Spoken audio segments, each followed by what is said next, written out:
Bom dia. Bom dia. Acordem.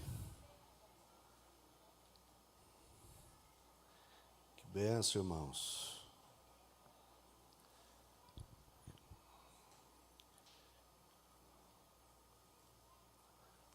Glória a Deus. Quantos tiveram uma noite fria aí?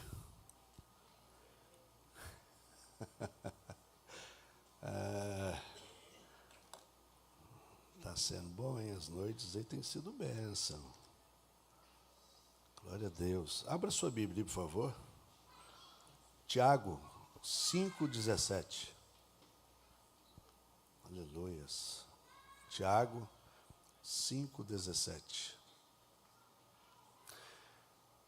Apenas para informar os irmãos, não sei se alguns estão sabendo, mas ontem o pai do pastor Léo veio a óbito, né? Eu quero pedir aos irmãos que estejam orando por eles, pela família, né? Parece-me que ele estava internado, um câncer, mais ou menos isso, né? Câncer e lamentavelmente ele veio a óbito ontem. Então quero pedir que os irmãos estejam orando pela família aí, tá? Tá bom? Tiago, capítulo 5, nós vamos ler a partir do verso 17. Os nossos adolescentes estão na chácara, eu estive com eles lá na quinta-feira. Irmãos, que doideira, viu? Eu saio de lá, cabeça zoando. Tá? E eu falei, gente, eu acho que eu estou envelhecendo, não é possível.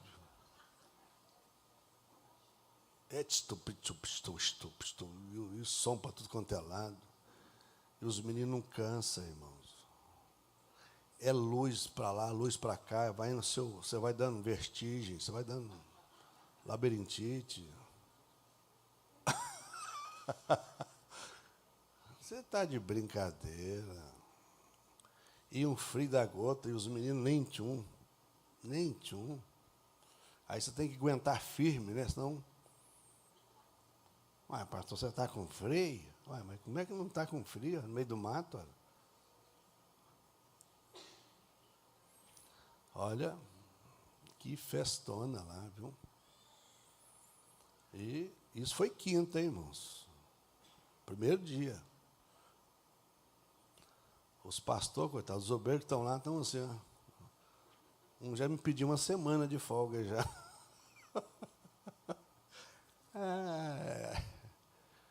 Eu fiquei lá 2 horas, saí tossindo de lá, imagina.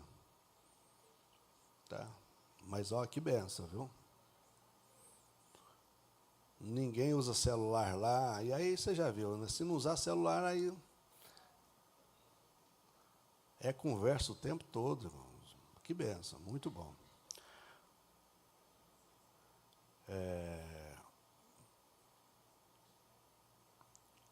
Olha o que diz aí. Era humano como nós, Elias era humano como nós. Ele orou fervorosamente para que não chovesse, e não choveu sobre a terra durante 3 anos e meio. Orou outra vez, e os céus enviaram chuva, e a terra produziu os seus frutos. Vocês podem repetir comigo na minha versão, para ficar bonito? Elias era humano como nós. Ele orou fervorosamente para que não chovesse, e não choveu sobre a terra durante 3 anos e meio. Tem cabimento, irmãos? Imagina Goiânia, 3 anos e meio sem chover. Nós estamos com o quê? Acho que não tem nem um mês. Estamos sem chuva. Já está seco. Seco. Imagina 3 anos e meio. Outra vez, diz comigo. Outra vez. E os céus enviaram. Perdão. Outra vez, diz comigo. Outra vez. E os céus enviaram chuva. E a terra produziu seus frutos. Então, o que eu quero falar com vocês? Esse tema aí, ó, você pode dizer comigo aí? Só as mulheres, leia isso aí para mim, por favor. Os movimentos.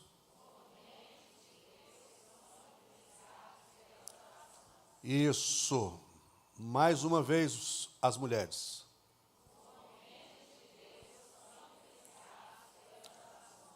Agora, os homens, os movimentos. Os solteiros que querem casar têm que ler isso aí 10 vezes. Cadê os solteiros que querem casar? Ixi.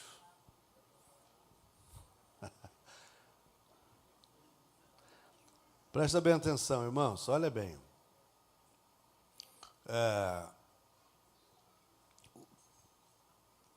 O grande desafio da igreja hoje, irmãos, é exatamente você entender como é que funciona os movimentos de Deus. Como é que Deus se move através da igreja. Nós estamos vendo movimentos equivocados, ok? Por exemplo, não vou dizer que está errado, mas eu quero que você entenda que não é esse o propósito, não é esse o objetivo maior. Quando você faz movimentos, a igreja, tem igrejas que são igrejas de movimentos. Muita festa, muito isso, muito aquilo, muito isso, muito aquilo outro. Isso é ótimo? É ótimo. Mas resolve? Não sei. Por quê? Porque eu preciso saber como é que Deus se move na igreja de tal forma que a minha necessidade, a minha vida, seja impactada por Ele. Fora isso, não faz sentido. Porque eu ouvi o seu testemunho, é muito bom. Mas eu preciso de ter a minha experiência com Deus. Eu preciso de ter uma experiência com Deus. E nós estamos vivendo uma sociedade muito fragilizada, onde o emocional é que tem definido o rumo de muitas pessoas. E quando você tem o emocional seu tendo domínio sobre a sua vida, você se perde fácil, você se frustra fácil e certamente você vai encontrar o fracasso mais rápido. Por quê? Porque você está sendo direcionado, você está sendo movimentado por ações de emoção. Certo? E isto não é bom. Isto não é bom. Nós temos que entender que os movimentos de Deus são influenciados não pelas emoções. Os movimentos de Deus não serão influenciados pelos nossos sentimentos, nunca. Não mesmo. Certo? É por isso que a maioria do nosso povo não consegue obter ou ter sucesso naquilo que eles projetam. Porque eles agem com Deus no aspecto emocional. Não conseguem entender que as nossas emoções não servem de nada no aspecto de alcançar as vitórias as quais Deus tem para nós. Não mesmo. Não é o seu choro, não é o seu lamento, não é a sua dor que vai mover o coração de Deus. É a sua vida de oração. Sabe? É a sua vida de oração. A sua vida de oração é que vai fazer diferença. Ouça isso aqui. A oração tem sido uma força secundária em nossas vidas. Sim ou não? Se você for honesto, você vai dizer que sim. A oração tem sido algo secundário na vida da igreja do século XXI. Não da igreja primitiva. Não dos profetas. Não. Não poucas as vezes, irmãos, eu conversei com pessoas. Eu fiz uma oração, eu fiz uma campanha, e fiz 2 campanhas, não deu certo. Tem 1 ano que eu estou orando, não deu certo. Eu desanimei, Deus não está nesse negócio, não. Não funciona assim. É você agir dentro de um prisma da área emocional. A gente não ora para Deus fazer a vontade nossa. Ok? A gente ora para que Deus cumpra a vontade dEle, na minha vida, no tempo dEle. E é isso que há embates entre nós e na oração. Porque nós queremos que as coisas aconteçam no nosso tempo, do nosso jeito.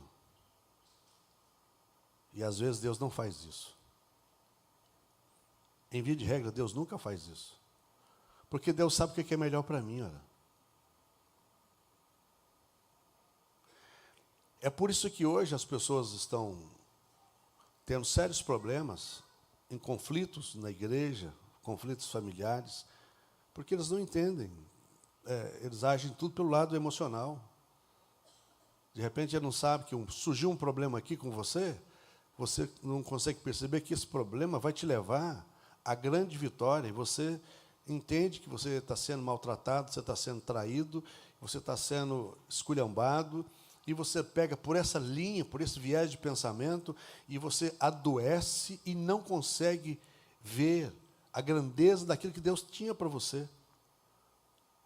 Se José pensasse como a maioria de nós, José nunca seria governador. Talvez José seria um gigolô da mulher de Potifar. Era no máximo que ele poderia conseguir ser, um gigolô da mulher de Potifar. Mas Deus tinha muito mais para José. Deus tinha o governo de Faraó, governo do Egito. Mas, para tanto, ele tinha que vencer seus problemas pessoais e seus problemas familiares. Que quem vendeu ele foram seus irmãos.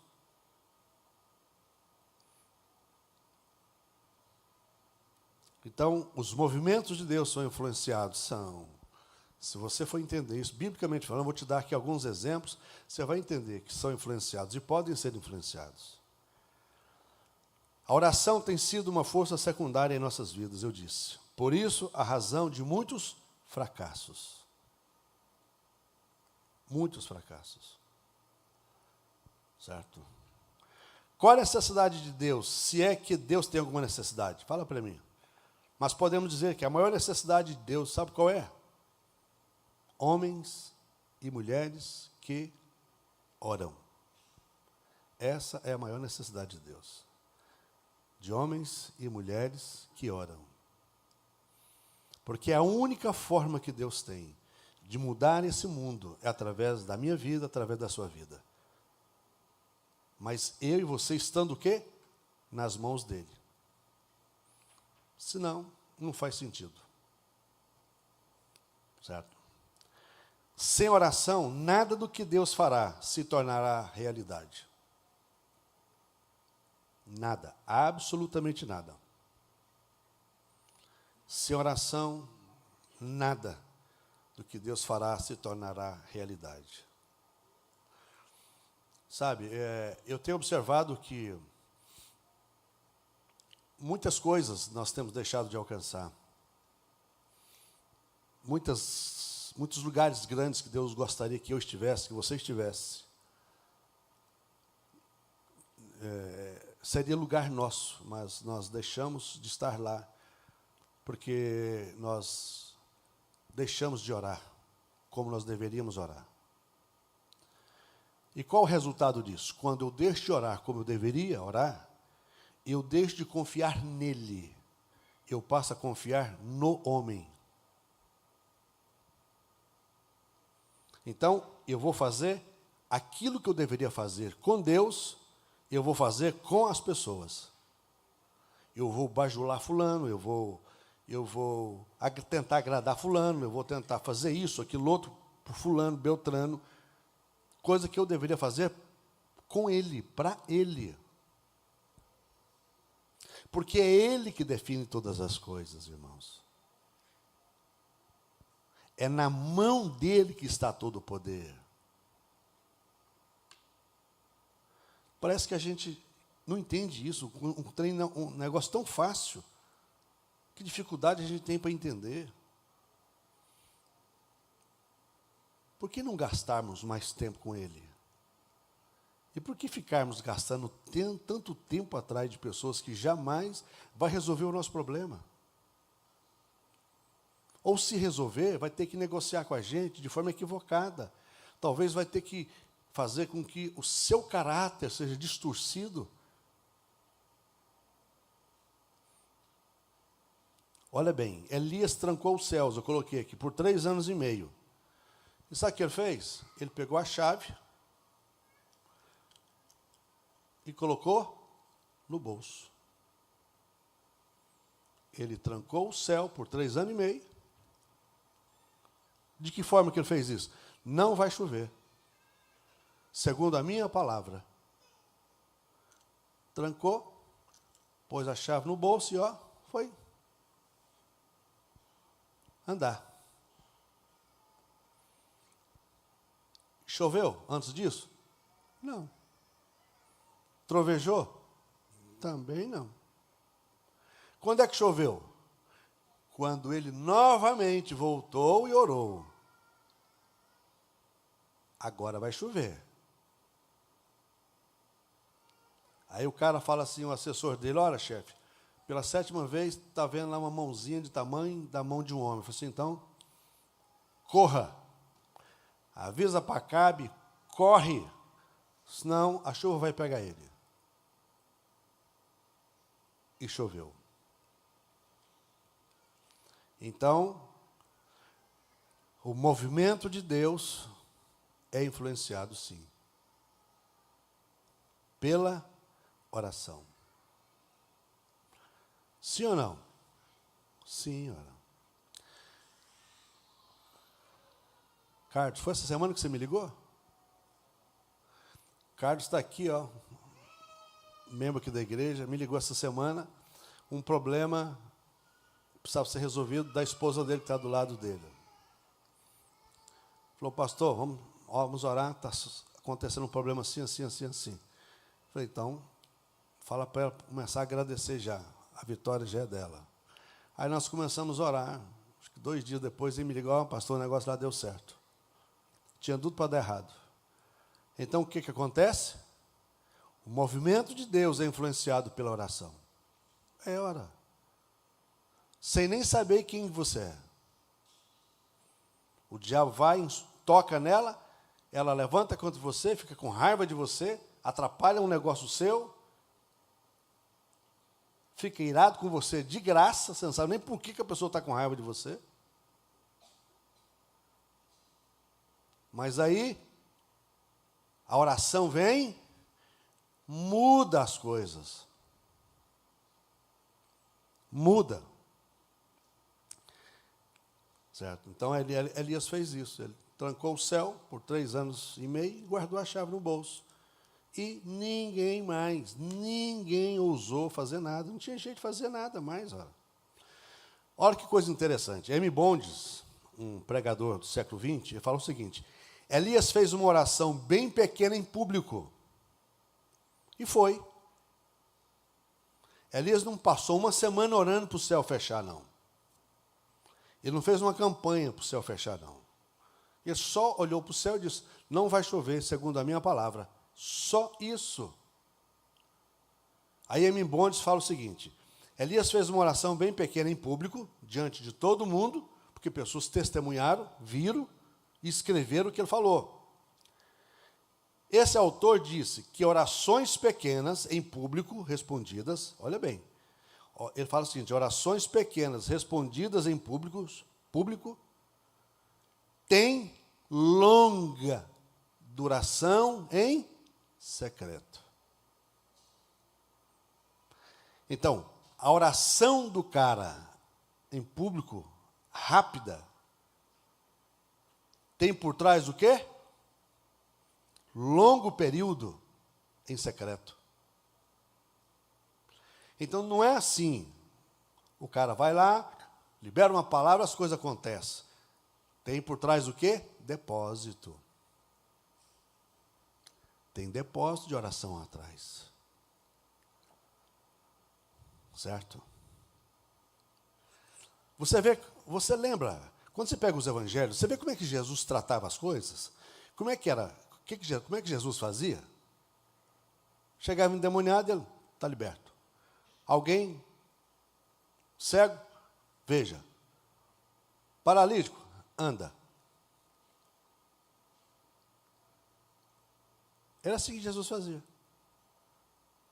Mas essas orações poderosas de Jesus, em público, que eram respondidas, tinham o quê? Uma durabilidade em secreto. Ele passava as noites em oração. Noites em oração. Quando, diante de um problema, era, veja, está curado. A menina que estava morta, não está morta, não, está dormindo. Mas como é que é? Está morta, não está morta, está dormindo. Lázaro, que tinha 4 dias morto, não, Lázaro dorme. Jesus falou para os seus discípulos, vamos lá, vamos despertar Lázaro. Lázaro está dormindo. Não, Lázaro não está dormindo. Lázaro já estava 4 dias morto. E Jesus levanta os olhos para o céu e diz, Senhor Pai, o Senhor sempre me ouve. Mais uma vez, Lázaro, sai para fora. Jesus não passou 2 horas ali, de mãos levantadas, diante daquela multidão que estava ali vendo, não. Mas, de acordo com M. Bondes, toda oração pequena, em público, poderosa, respondida, ela é resultado de um grande tempo em secreto com Deus. Vocês conseguem perceber como é que funcionam as coisas? É assim que Deus trabalha. Deus move dessa forma. Deixa eu gastar um tempinho melhor nesse texto aqui, quero que vocês entendam. Josué foi lutar contra os amalequitas, eu quero que você grave esse nome, amalequitas. Conforme Moisés tinha ordenado, Moisés, Arão e Hur. Porém, subiram ao alto da colina, enquanto Moisés mantinha as mãos erguidas, os israelitas venciam. Porém, quando abaixavam, os amalequitas venciam. Quando as mãos de Moisés já estavam cansadas, eles pegaram uma pedra e a colocaram debaixo dele, para que nela se assentasse. Arão e Hur mantiveram erguidas as mãos de Moisés, um de cada lado, de modo que as mãos permaneceram firmes até o pôr do sol. E Josué derrotou o exército amalequita ao fio da espada. Então, eu vou passar algumas coisas para vocês, que é muito importante sobre os amalequitas. Quem era esse povo? Eu vou, só para vocês entenderem, porque os amalequitas, para os dias de hoje, têm uma representatividade muito grande. Então, veja bem, Deus falou com Moisés, Moisés, sai do meio do seu povo. Primeira coisa, Deus falou com ele, sai do meio do seu povo, sai, dá um passo à frente. Chama Arão e Hur. Sobe ao monte e você vai orar. Você vai estender as mãos, Você vai constituir Josué. Josué é o capitão que vai estar nessa guerra com os soldados. Qual a sua função, Moisés? Orar. Leva Arão e Hur para estar do seu lado. Só que Deus não deu detalhes, né? Deus não fica dando explicação demais da conta. Porque Deus entende que eu sou inteligente, você é um ser inteligente, então, e até mesmo para gerar relacionamento. Beleza, a guerra começou, e Moisés com as mãos levantadas. E ó, Israel rumando para o rei nos caras. Só que as mãos do cara começaram a ficar pesadas. Você imagina? Eu, do jeito que eu estou aqui, é fácil. Mas você imagina daqui a 5 minutos? Daqui a 10 minutos? Minhas duas mãos levantadas? Daqui a 20 minutos? Daqui a 1 hora? Como é que está isso aqui? Ele já vai fazendo assim, não vai? Daqui a pouco... Foi o que aconteceu. Quando Moisés abaixava as mãos, o exército dos amalequitas prevalecia. Então, o que eles fizeram? Colocaram Moisés sentado, para facilitar, colocaram as mãos dele escoradas, numa pedra de lado, de outro. Arão firmou a mão dele de um lado, aí, do jeito que está aqui, ó, eu fico um dia, meu braço aqui. E o outro também. Resultado, eles prevaleceram. Beleza, agora, quem é Amaleque? Amaleque é um arquétipo atemporal do mal que precisa ser vencido. Primeiro, no coração. E depois, nos relacionamentos. Grava isso. Quem é Amaleque? Amaleque é um arquétipo atemporal do mal que precisa ser vencido, primeiro, no coração de cada um de nós. Segundo, nos relacionamentos. Vamos lá. Tem muita coisa sobre Amaleque, mas eu coloquei só algumas coisas aqui, porque senão não dá tempo. É preciso lutar contra ele de maneira radical e impiedosa. Amaleque são o quê? Os filhos da amargura. Quem são Amaleque? Os filhos da amargura.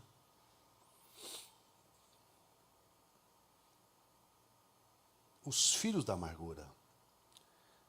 E você vai descobrir por que grande parte do nosso povo hoje estão doentes, fracassados, endividados, enrolados. Por quê?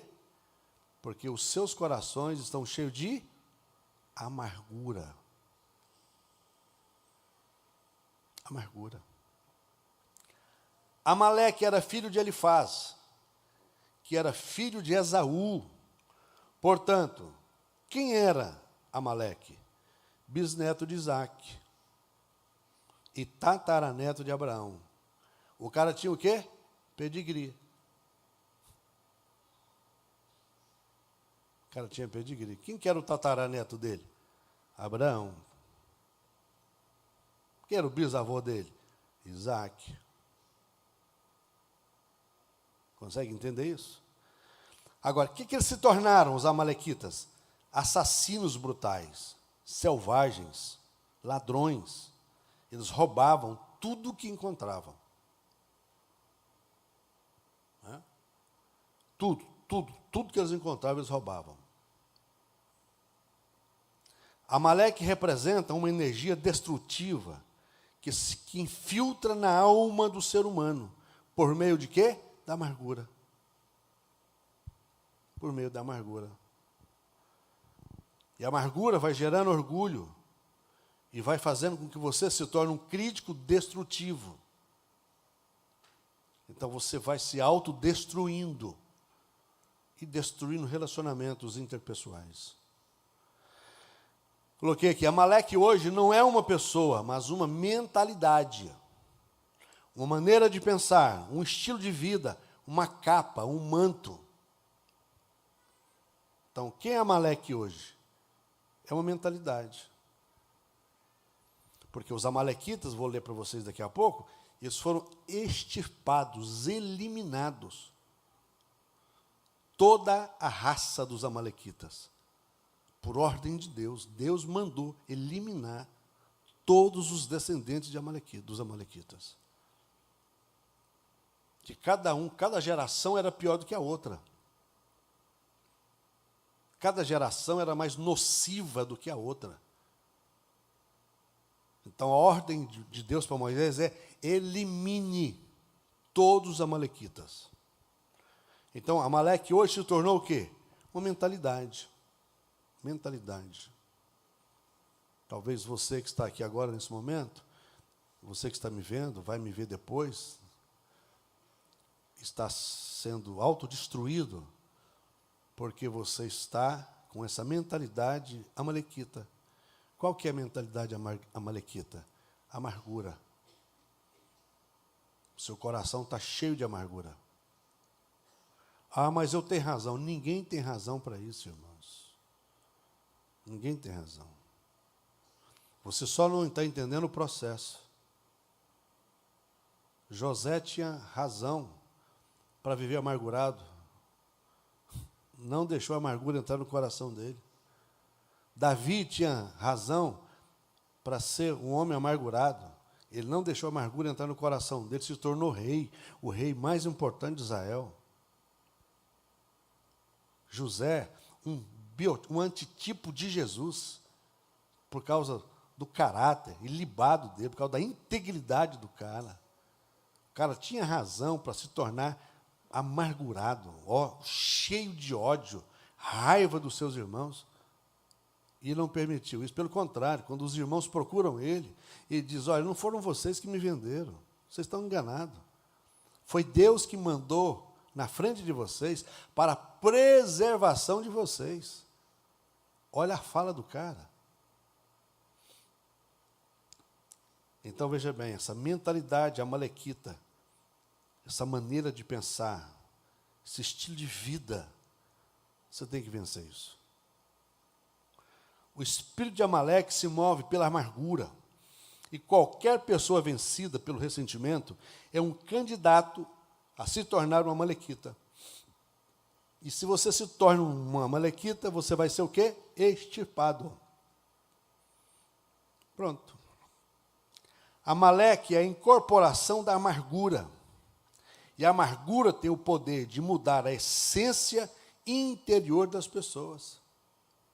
De repente, você está se tornando uma amalequita desnecessária, não é a sua essência.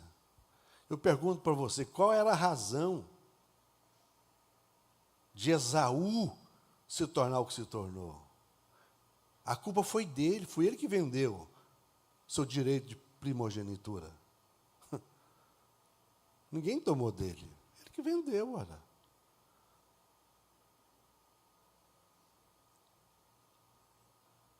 Então, bobeira. Ele deu bobeira. Ele não tinha razão para isso. Jacó resolveu a vida dele, mas Esaú não. Certo? A raiva não resolvida de Esaú, olha bem, a raiva não resolvida de Esaú manifestou como amargura, em um futuro distante. Olha que coisa que gera em nós, que desgraça que é. Presta bem atenção. A amargura não só destrói você, a amargura destrói os seus descendentes. Esse é que é o problema. Não sei como é que você está, mas se você tem isso, se isso te perturba hoje, se isso está invadindo seu coração, avalie como é que está o seu relacionamento com a sua descendência. Veja como é que está. Me conta. Vai ver se isso aqui não bate. A raiva não resolvida de Esaú se manifestou como amargura em um futuro distante. Os seus descendentes, os amalequitas e os edomitas, se tornaram inimigos históricos de Israel. Olha o que virou os amalequitas e os edomitas. Se tornaram inimigos históricos de Israel. Sabe por quê? Por causa da amargura. E foram destruídos, completamente destruídos. Olha aqui, olha a palavra de Deus, para finalizar esse pedaço aqui, que tem muita coisa para falar, senão a gente não conclui essa palavra. Em Êxodo 17, 14, depois você grava esse texto, Êxodo 17, 14. Então disse o Senhor a Moisés: escreve isto para a memória num livro e repete-o a Josué. Deus falando com Moisés. Porque eu hei de riscar totalmente a memória de Amaleque de debaixo do céu. Olha a palavra de Deus. Olha a sentença de Deus contra os amalequitas. Deus fala com Moisés e diz: escreve e repete isso para Josué. E eu vou riscar da memória, certo? Os amalequitas. Eu vou destruir a memória deles. Êxodo 17, 14. Está aqui. Foram destruídos, foram aniquilados. Sabe por quê? Porque Esaú não resolveu o problema dele. Não resolveu. E quem era o problema de Esaú? Irmão dele. E quem é que se deu mal? Esaú. E o que virou Jacó? Príncipe, patriarca, pai das 12 tribos de Israel. E o que virou a descendência de Esaú? Aniquilada, destruída. Destruída. Atendi esses dias atrás um rapaz aqui, fiquei encabulado. O cara estava com tanta amargura da mãe dele. Eu estou falando de um cara de 45, 6 anos, por aí. Não é um garoto, não. Aquela amargura foi destruindo a vida dele. Ele entrou para o lado drogas, bebida. Chegou um dia em casa, ele quebrou a casa dele todinha. Ele bebeu, aí pronto, bebe, abre brecha, Satanás entra, porque um bêbado, para fazer tudo que ele fez, não podia só estar bêbado, tinha que estar endemoniado também. Um monte de filhos, não é 1, 2, 3, não, vários. Certo? Beleza, mas a ira do cara,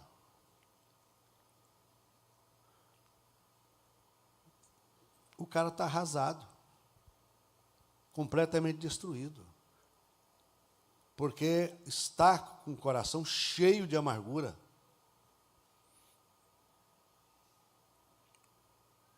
Então, cuidado. Talvez as suas bênçãos ainda não chegaram, porque você precisa vencer isso. Certo? O que está te segurando? E você precisa de entender. Os amalequitas hoje é um modus vivendi. É uma mentalidade de vida. Se você seguir os padrões dos amalequitas, o seu fim vai ser o fim que eles tiveram. Destruição. Você vai adoecer. A amargura é como se fosse um veneno. Você pega um pouquinho de veneno, coloca em uma jarra de água. Então, cuidado. Cuidado. Os homens, grava isso aqui, os homens apreciam companhias, sim ou não? Mas a oração exige o quê? Isolamento. Homens apreciam companhias. A oração exige isolamento. Certo? Isso é importante. E eu vou partir para encerrar, que esse último exemplo aqui. Naqueles dias, Ezequias ficou doente à beira da morte. O profeta Isaías, filho de Amós, foi visitá-lo e disse: assim diz o Senhor, põe a sua casa em ordem, porque você vai morrer. você não se recuperará. Ezequias virou o rosto para a parede e orou ao Senhor: lembra-te, Senhor, de como tenho te servido, com fidelidade e com devoção sincera, e tenho feito o que tu aprovas. E Ezequias chorou amargamente. Então a palavra do Senhor veio a Isaías: vá dizer a Ezequias, assim diz o Senhor, o Deus de Israel, o seu antepassado Davi. Ouvi a sua oração, vi as suas lágrimas, acrescentarei 15 anos de vida, eu livrarei você dessa cidade, das mãos do rei da Síria, e eu defenderei essa cidade. Você imagina, chega na sua casa um profeta e diz: olha, você vai morrer, fechou? E outra, você conhece o profeta, porque não é qualquer profeta. É um profeta que você sabe que tudo que o cara fala não falha. Você acha que Ezequias entrou em desespero à toa? Não, mano, ele entrou em desespero porque ele sabia quem era o profeta Isaías. Morrer, todos nós sabemos que é o fim de todos nós aqui. Agora, você imagina você saber o dia e a hora que você vai morrer? Você morre antes, ora. Lógico, ora. Não é, Antônio? Está amarrado, está louco? Imagina. Amanhã, às 3 horas da tarde, você vai morrer, fechou, varão? Eu falei aqui varão, viu? Não dei nome de ninguém para não dar problema. Porque eu tenho até medo de falar o nome. Imagina. Varão, viu, Flávio? Passou perto, mas não tem nada a ver com você, nem cá. Amanhã você vai morrer.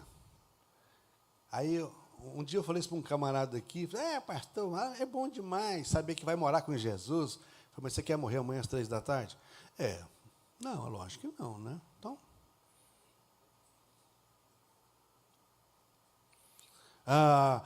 Eu não tenho medo da morte, irmãos. Deixa de ser bobo. Faz essa conversa fiada para lá. Eu estive num lugar uma vez, preste bem atenção, eu e minha esposa, nós estivemos num lugar uma vez, que, numa bela tarde, uma criança de 12 anos morreu afogada. O Jonatas devia ter 1 ano de idade, no máximo. No máximo. Então, tinha várias mães ali naquele lugar. E um menino de 12 anos morreu num lugar, a água batia nele aqui, ó. Sabe aqueles moleques de 12 anos, parrudo? Esse menino morreu lá. Tinha vários outros meninos lá. Só esse morreu. Nós fomos lá correndo. Nós corremos lá, tiramos o menino dentro da água. Eu fui um dos que fiz respiração boca a boca no menino. Não saiu uma gota de água da boca do menino. E logo todo mundo vieram. As mães que estavam ali, todas as mães, eu estava lá, agarravam seus meninos e gritavam e choravam assustadoramente. E ali naquele lugar, naquele dia, tinha um espírito de morte ali. É a coisa mais horrível que existe. Você não tem noção. As pessoas falam burrice, bobeira, não sabe o que está falando.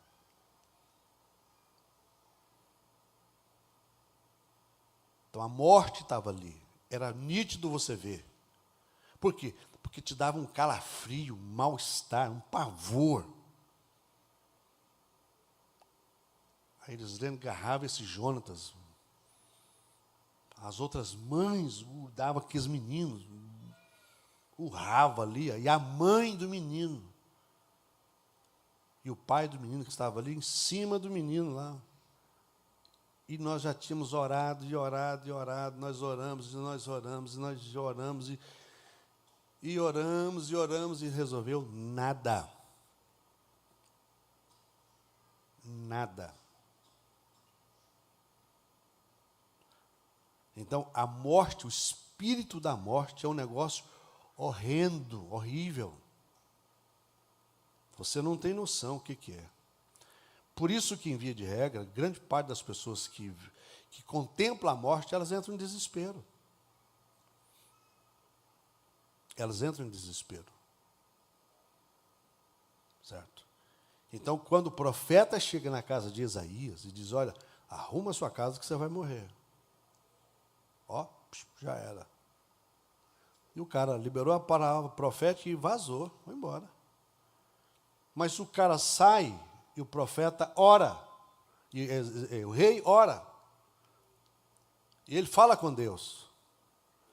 Antes do profeta sair do palácio, Deus manda o profeta voltar. E diz, olha, vou acrescentar mais 15 anos de vida para você. Então, o que aconteceu? Os movimentos de Deus são o quê? São ou não são? Está aqui na palavra, é a palavra que está dizendo. Não sou eu que estou acrescentando nada, não. Se, aqui não é nenhum movimento, aqui é um edito de Deus. Aqui foi uma ordem de Deus. Deus ordenou que o profeta fosse na casa do rei e declarar morte. Pronto, fechou. Um edito de Deus foi mudado pelo poder de quê? De uma oração. Eu te pergunto, tem ou não tem oração? A oração tem ou não tem poder? Tem. E por que a gente não ora?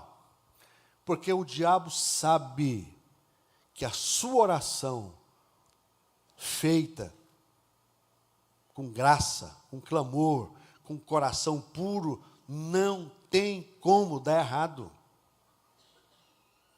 A sua oração fervorosa muda edito de Deus, muda leis de Deus, muda os movimentos de Deus, ora. E para encerrar, para ficar bonito, no dia que o Senhor entregou os amorreus aos israelitas, Josué exclamou ao Senhor, na presença de Israel, sol, pare em Gibeon, lua, pare em Aijalon. O sol parou e a lua se deteve até a nação vingar-se dos seus inimigos. A oração de um cara, olha bem, Josué orou. A lua parou em Aijalon. O sol parou em Gibeon. Então, isso aqui é um movimento de Deus no universo. Eu estava vendo a explanação de um cientista, um físico, um astrofísico falando sobre isso aqui. Ele falou assim, sabe o que aconteceu aqui? O universo parou. Não foi só a lua e o sol, não. O universo parou. Por causa de quê? Da oração de um homem. Olha o que é uma oração, o que é o poder de uma oração. Poder de uma oração. Ontem à noite, nós chegamos em casa de uma visita, uma Elislene. Aí uma membro aqui da igreja ligou que a criança dela tinha passado dos 38 graus de febre, e a criança começou a dar convulsão em casa. Uns movimentos estranhos. Aí ela mandou mensagem para a Elislene. Aí eu falei assim, vamos ligar agora lá. Nós ligamos lá. Eu falei, põe a mão na cabeça dessa criança agora. Certo? E a criança, nós oramos pela criança na hora. E hoje falei com a mãe de manhã. A febre acabou e a criança está perfeita. Você sabe o que significa isso? Poder da oração. Você sabe quem tem acesso a isso? Só pastor, só profeta, só bispo, só apóstolo? Não. Você que está aqui, ó, Você tem autoridade para isso. Você que é cristão, você homem de Deus está aqui, você mulher de Deus está aqui. Você tem acesso a isso. Você pode fazer isso. Óbvio, ela ligou para mim, porque se junta a oração minha, da esposa e mais gente, vai melhorar mais ainda. Mas ela pode fazer isso, você pai pode fazer isso, você mãe pode fazer isso, olha. Poder da oração. Agora, o que a gente faz? A gente desanima. Aí o trem, desanima. Ouça isso aqui, não são as coisas à nossa volta que determinam o que vemos. Ok? Grava isso. Não são as coisas à nossa volta que determinam o que nós vemos. Sim, o que há dentro de nós. Ok? O que vai definir o que você vai ver lá fora? Não é o que você está vendo lá fora. É o que está aqui dentro. Você está cheio de Deus? Então, lá fora o trem pode estar pegando fogo. Que vai mudar. Vai. Josué estava perdendo uma guerra contra vários reis. O cara levanta a mão para o céu, não dá nem tempo para fazer oração de 1 hora. Não dá nem tempo de fazer um jejum. Ele levanta a mão para o céu e define, e declara. Sol em Gibeon, lua em Aijalon. Fica quieto aí, espera um minutinho aí, deixa nós terminar essa guerra aqui. Por quase um dia, diz a Bíblia, por quase um dia. Por quase um dia. Então, por quase um dia, dá mais ou menos 23 horas e 40 minutos. Então, os cientistas já descobriram, já definiram, isso é fato, é regra, isso é científico, que falta um dia no sistema aí. Pronto, faltou 20 minutos. Onde é que estão esses 20 minutos? Lá em Ezequias. Lá em Ezequias. Para Deus, através do profeta Isaías, mostrando para Isaías que ele seria curado, que o relógio da casa de Acaz, ao invés de seguir o sentido horário, retrocederia. Tem de brincadeira, né, irmão? Está aqui, ó, agora ali naquele relógio ali é 11h15. Nós orar aqui, e o relógio voltar para 10h55. Não é só o relógio aqui, porque só isso aqui é fácil, né? Mas volta ao tempo. É a Terra que está andando a 1.600 km por hora no seu eixo, em torno do seu eixo. Imagina. Um dia eu falei isso para um cara que tinha a labirintite, falei que a Terra dá 1.600 km por hora, ele começou a passar mal. Aí, como é que não passa mal, né? Só que a gente não vê nada, nós não percebemos isso, não. Olha como é que Deus é. Essa terra andando 1.600 km por hora, como é que você para um trem 1.600 km por hora? Tá maluco? E o trem vai, dá uma freada boa e volta. Em síntese, esse é o seu Deus. Você pode dizer comigo? Esse é o meu Deus. Aleluia. Vamos colocar de pé?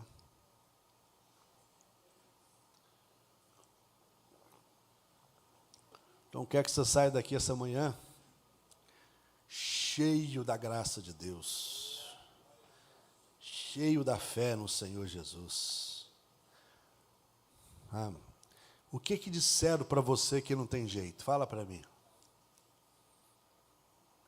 Fala, o que disseram? O que disseram para você que é impossível? Não tem. O que é impossível é até a hora que Deus chega. A hora que Deus chega, né, Kézia? Muda tudo. Muda ou não muda, Kézia? Estou de olho no você. Muda tudo. Tudo. Ah, mas não tem jeito. Quem diz que não tem jeito? O problema é que a gente lê a Bíblia, irmãos, a gente leva isso aqui muito assim, você não tem noção, o sol parou. Mas não é bem assim, não. Existe uma engenharia, existe um mover de Deus. Agora, tudo isso que eu mostrei para vocês, que está escrito aqui na Bíblia Sagrada, foi feito para um único propósito: abençoar alguém. Engraçado, né? Olha o cuidado de Deus. Deus faz com que o relógio da casa de Acas volte aí, 20 minutos, para falar para Isaías, para falar para Ezequias que ele seria curado, e pronto, acabou. Sabe? O sol para, a lua para que Deus faça e permita que o exército de Israel ganhe. Não seria mais fácil Deus metralhar aqueles caras todinho? Ao invés de parar o sol e a lua? Seria, lógico que seria.